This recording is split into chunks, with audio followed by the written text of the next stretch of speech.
I was warned that many people may not understand what the title is about.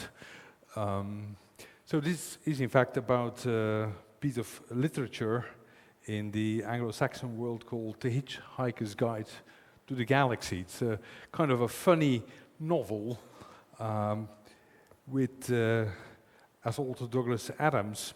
And in that work there is this computer, Deep Thought. And he came up with the answer 42.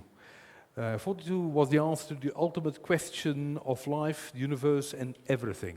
So, a rather modest thing to do there. This answer was first calculated by the supercomputer Deep Thought after 7.5 million years of thought. But by the time they got this answer, they forgot the question. So then they had to build an even more powerful computer to get back at the question. So this is a bit, in fact, what you will see in this talk. So I will ask questions, but then not give answers. I stay on the safe side here. Okay, let's first maybe take a little bit of a distance from where we all came from and before we arrived at deep learning. In fact, it's a tale of letting data speak rather than engineers.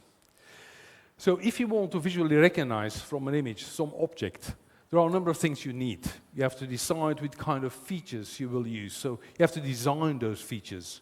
And then at certain stages of the analysis, you will also have to select the right kind of features to come to the conclusion. And finally, there's a classifier making that final decision for you.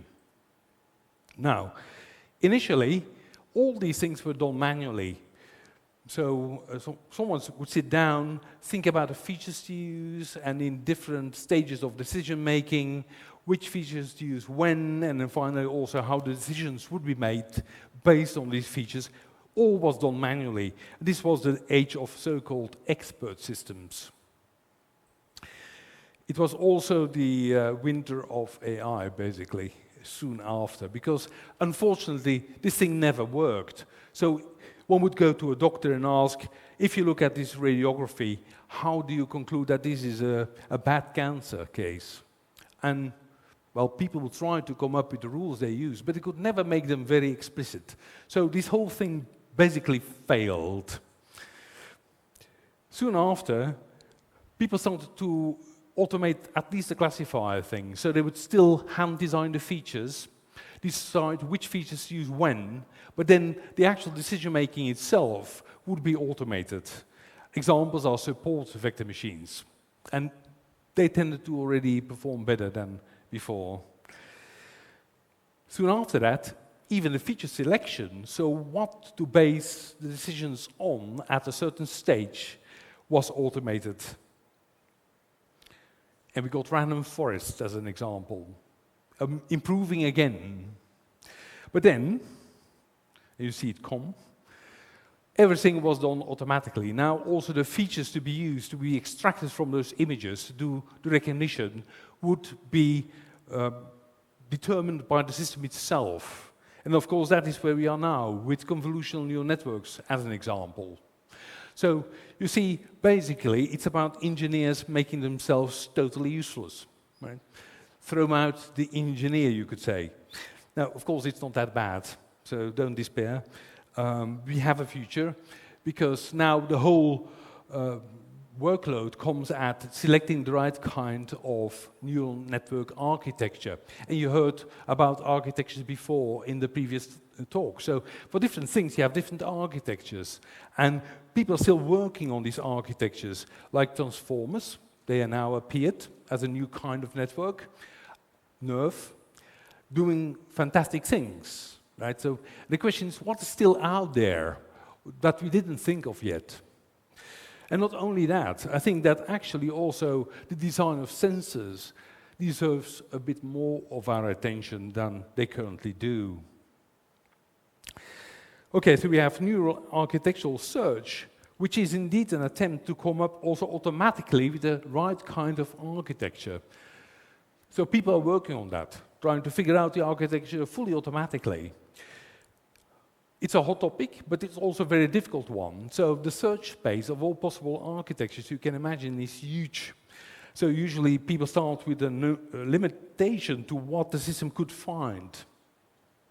And for instance, if you look at transformers, they would probably not be found by any neural architectural search system that we currently have. So, and then I come back to this question, what else is out there, right? So we come up with some architecture, like transformers, now big in computer vision as well, coming from the language area actually, where they maybe sit more naturally originally. But yeah, so where do we get the next big leap forward from? The transformer plus, if you want. And it would indeed make sense to look at the brain for inspiration. If you look back at, for instance, convolutional neural networks, they capture things that are important in the brain, like retinotopy, meaning that if you have close-by neurons in the brain, probably they're looking at close-by areas in the image. So do CNNs, or convolutional neural networks. Another thing is parsimony of connections. So this initial idea of having all-to-all connections, densely connected fully connected neural fields, that would not really scale well, right? So, and convolutional neural nets are, in fact, a trick to limit the number of connections. Actually, something I found very interesting at the time was this finding. You see that image on the top there. So that's an image here. It was shown to a monkey, and then this is in fact part of the monkey brain after staining neurons. It's the primary visual cortex. So early on, when there are cells looking at things like contrasts and so on. And this is in fact the result. And you see the pattern actually being replicated, highly distorted, and people know quite well how the distortion works. But you see the same kind of pattern. You see that nearby neurons here are looking at nearby patterns here, because otherwise you would not see that that order being repeated so well. Transformers too, they take something very important from the brain. So thinking about vision again, we are constantly moving our eyes very rapidly. You may even not realize, but our moves are looking around very quickly so that our fovea, the high resolution part, jumps from one part of the scene to another. So we're looking actually at certain things with attention. So it's kind of an attentional mechanism, focusing on very different parts of the scene. And that's something transformers also do for you. So they capture important brain things. So that's why I think it's useful to look at the brain as a source of inspiration. Although there are, of course, still many things we don't capture with our neural networks for the moment. If you look at traditional neural networks, they're still very much like a feed-forward process, which we know the brain actually is full of feedback. We also are doing all these different tasks and handling the different modalities like audio and vision all together all the time. So there's much more interaction between all those things. Also, if we have very deep networks, and we often think about the networks, the deeper the better, because the more performant they will be. Not so the brain. The brain could never be as fast as it is if we would have that kind of depth. The brain is shallow. We have mixed digital analog processing, very low energy consumption, permanent learning, permanent rewiring also. 40% of synapses, so connections between neurons, are replaced on a daily basis. Unbelievable. Here's an example of how important feedback actually is. So once your brain has gone through the interpretation of those images, you will see scenes with different things going on. Now, there's something artificial about these four pictures. They depict very different scenes, as you can see. But if you now look at the parts that are encircled, the detail in these parts is actually the same. They are exactly the same patterns. So this pattern that you see here on the left is being repeated. And you see the same pattern is a plate and a bottle, a telephone or a shoe. You would never have thought they were identical. Well, of course, it's the feedback from the scene interpretation that helps the system giving very different interpretations to something that in reality is identical.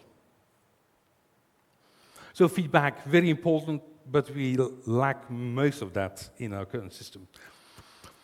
Now, talking about interesting architectures, here's that brain. And most of the interesting things with that brain we do with the neocortex. That's the outer shell of our brain. So that's basically the outside that you would see if you would open the skull. And the interesting thing is that if you take a cross-section through that brain, you find the same kind of architecture. You find a 6-layer structure within these different layers, cells that are mostly identical, and also the connection between these cells, between layers, the flows of connections are the same across the entire neocortex. So it seems that the same kind of basic 6-layer architecture is responsible for seeing, for hearing, for moving, grasping, for thinking, reasoning. On the right-hand side, you see that same cross-section here for a sensory cortex, so like vision. Here you have thinking, here you have a primary motor cortex, and you have the same 6 layers with some differentiation, more of one type of cell, more thickness for one layer than for other things, but basically the same kind of architecture with the same kind of connections. Here are all those connections between the layers, but I don't have time to go into those. So the big question is, can we crack the code? Probably, if we would understand how this thing works, we would have a damn good neural network. So I think this is something for the future to really have a serious look at. Because we do so many different things with what is basically one solution. Then sensors. For the moment, we have a habit of, and I'm in vision, so I'm thinking mainly cameras, to smash the same kind of sensors on all kinds of systems. So if you have an autonomous car, we take the same kind of RGB camera as what we use in other applications, like maybe the visual inspection task in industry. And these RGB cameras that we have, in turn, are kind of a simulation of the human eye, behaving kind of similarly.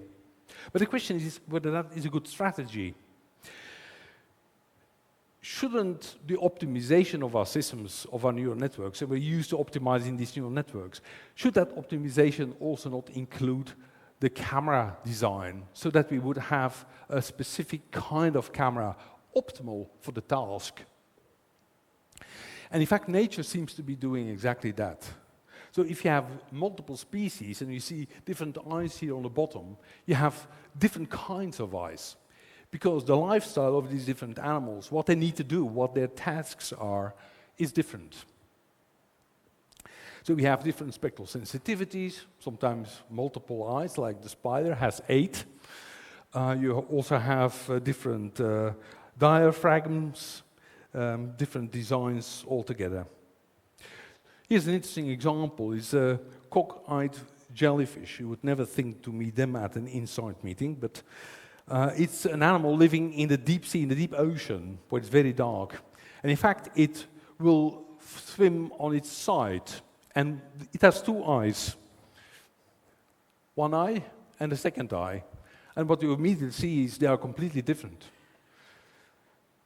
So one eye looks up to see whether it's prey, a shadow against the sunlight on the top.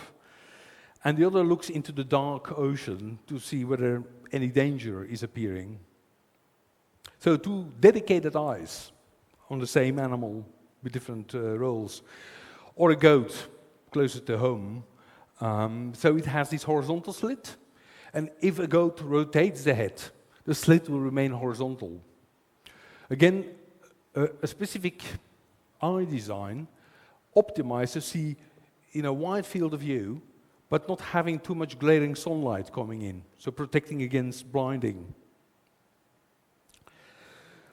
Or eyes of people versus those of birds on the left. So you see birds have a different spectral sensitivity because they also see shorter wavelengths, violet, ultraviolet light. And there are reasons for that, by the way. But this is coming about by having a fourth cone in the eye. But there are 4 spectral bands that basically look at.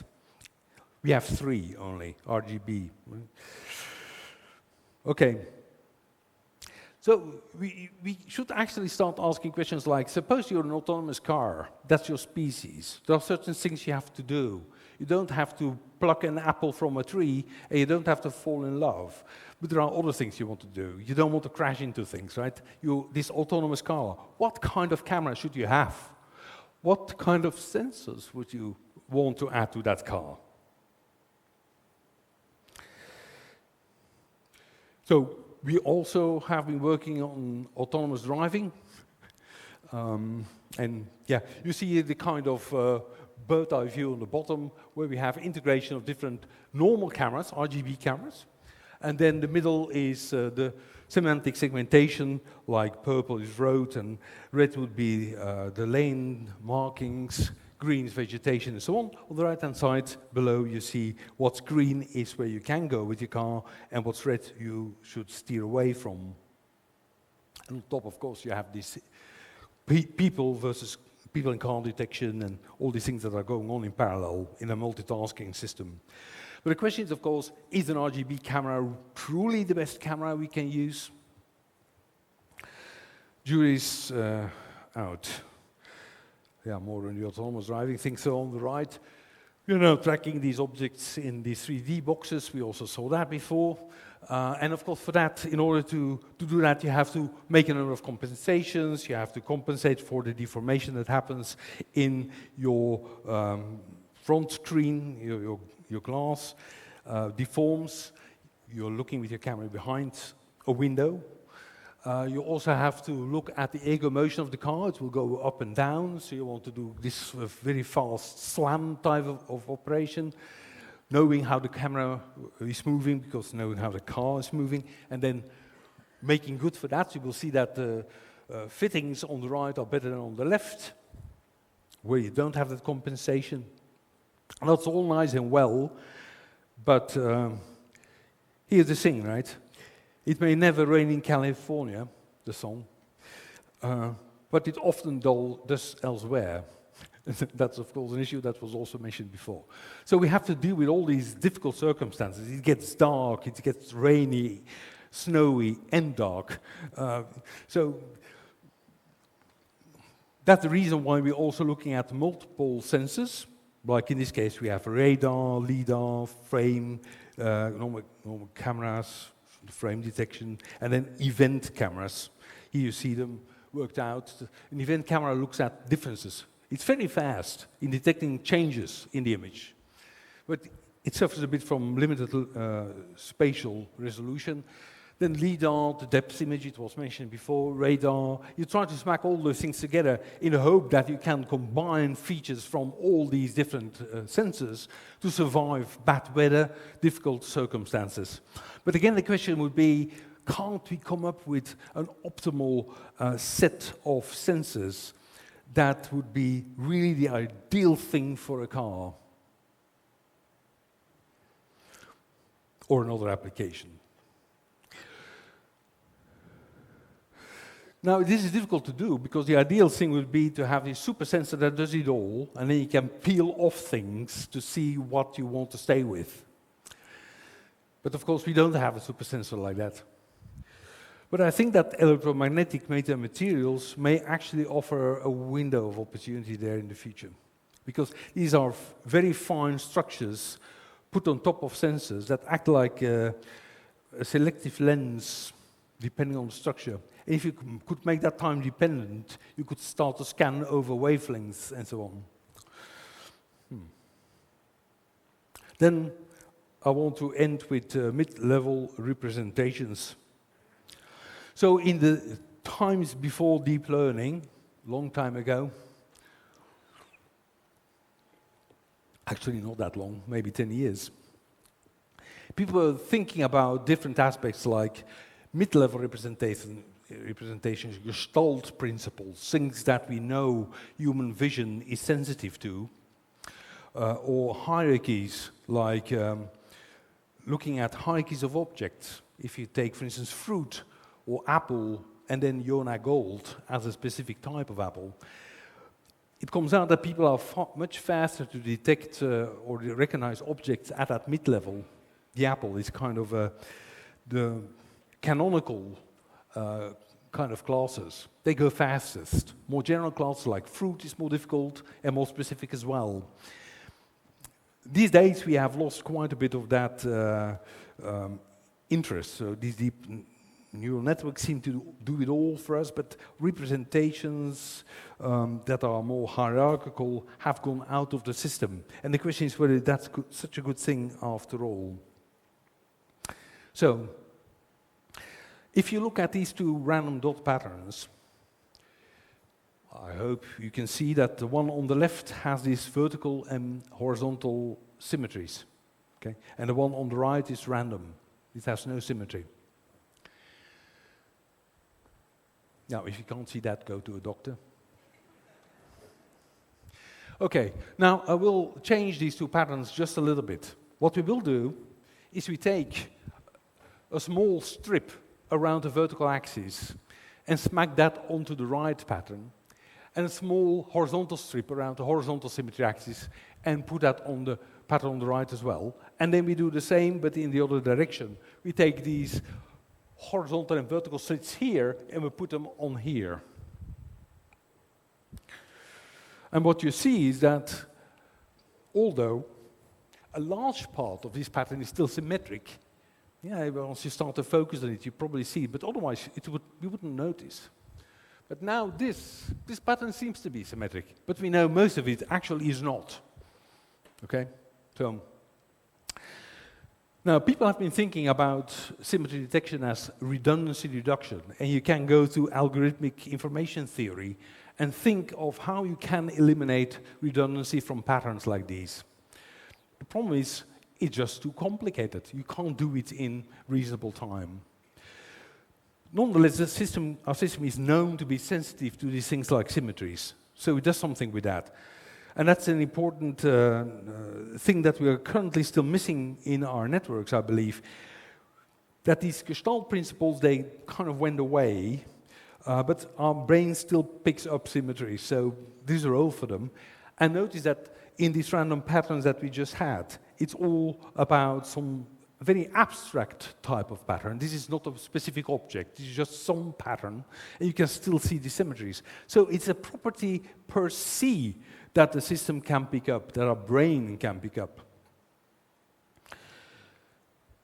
The question that is also dependent on what happens around that symmetry axis hints at the fact that this is not indeed a general redundancy reduction machine, but it depends on that thing to get some algorithm of symmetry detection going. So, and that begs, for instance, the question whether we shouldn't plug the extraction of these mid-level features also into our deep neural networks, whether we also should not look at hierarchy in general, because there's a lot to be said for end-to-end processing. End-to-end got a lot of good press, but the question nonetheless is whether it's really always desirable, or whether we should not have things coming in at the middle somewhere, like these symmetry detectors and so on. And it's also known that some things are better if you do them just hierarchically. I will skip all this, otherwise we go too fast. But for instance, if you want to have a GAN building street scenes, if you do it just from scratch, an example that we had here was on the left. Now, on the right-hand side, we first go for a semantic map. You first generate a semantic map that will be consistent with an urban scene, and then you fill out the details, and that already looks a lot better. So, I think there's also much to say for all these old principles that we forgot about, and have more like hierarchies and so on built in. And that ends the presentation. Thank you.